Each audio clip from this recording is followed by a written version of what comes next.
राजपुर नाम का गांव था। उस गांव में एक ही अमीर इंसान था जिसको सब गांव वाले महाराजा के नाम से बुलाते थे।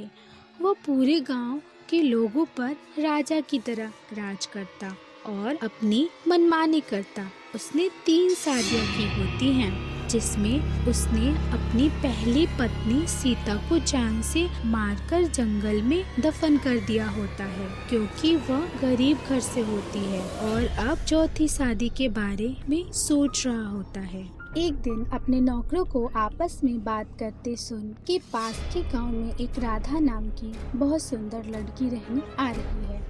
महाराजा बात सुनते ही अपने नौकरों को अपने कमरे में बुलाते हैं और उन सब को उस राधा के घर पे शादी का प्रस्ताव लेकर जाने को बोलते हैं। नौकर सारे सोना चांदी हीरे मोती थाली में सजाकर राधा के घर जाते हैं। राधा बहुत सुंदर और अमीर होती है। वह महाराज की भेंट देखकर बोलती है, मुझे यह शादी मंजूर है। और कुछ ही दिन बाद महाराजा राधा से शादी कर उसे अपने घर ले आते हैं। महाराजा सुहाग रात मनाने अपने कमरे में जाते हैं, लेकिन राधा सुहाग रात मनाने से मना कर देती है। माता देवी का व्रत रखा है यह बोल के, और वो सो जाते हैं। अगले दिन महाराज अपनी नींद पूरी करके उठते हैं और देखते हैं कि उनकी आधी संपत्ति गायब हो चुकी है और वो बहुत गुस्से में लाल पीले हो उठते हैं। अपने सारे नौकरों को बुलाते हैं।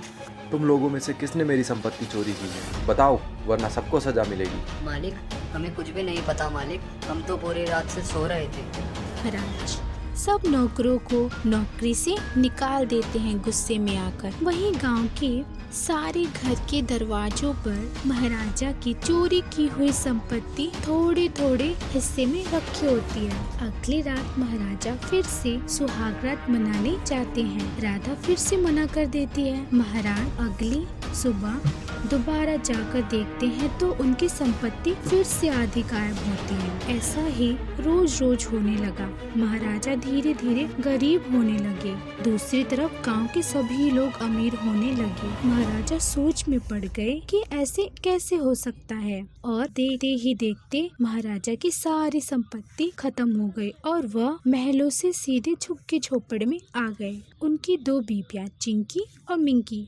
महाराजा को इस हालात में देख अपने अपने मायके चली जाती हैं। एक रात महाराजा सो रहे होते हैं और उनको खुरखुर की आवाज सुनाई देती है और वह उठकर देखते हैं कि उनकी राधा बिस्तर पर नहीं होती है। तो वह हर तरफ देखते हैं, फिर उनको कहीं दिखाई नहीं देती है। फिर घर से बाहर निकलते हैं और राधा राधा नहीं बल्कि उनकी मरी हुई बीबी होती है और बाहर सभी भूतनियों से बात कर रही होती है।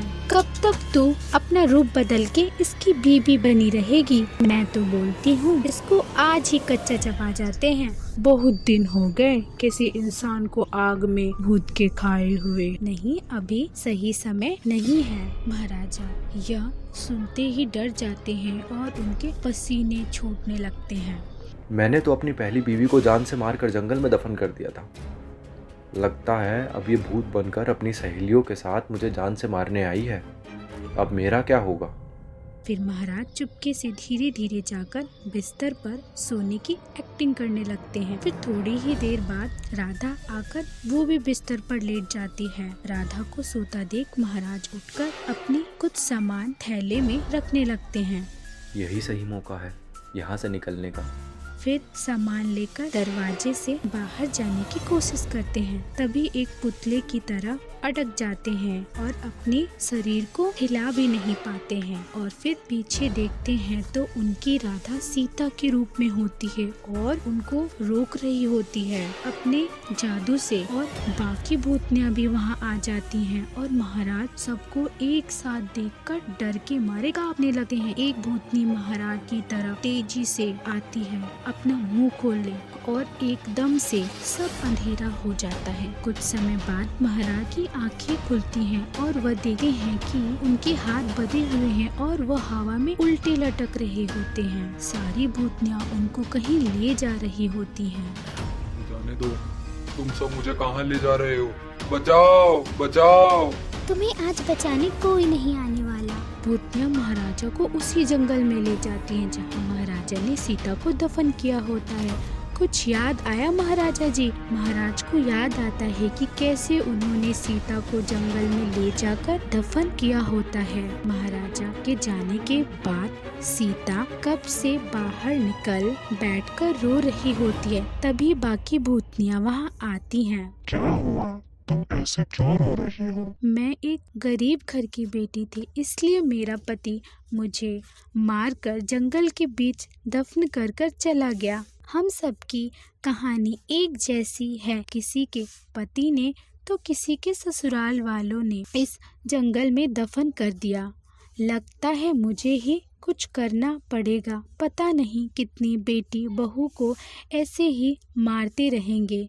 तुम जैसे लालची लोगों के कारण हम जैसी औरतों को भुगतना पड़ता है। मुझे जाने दो।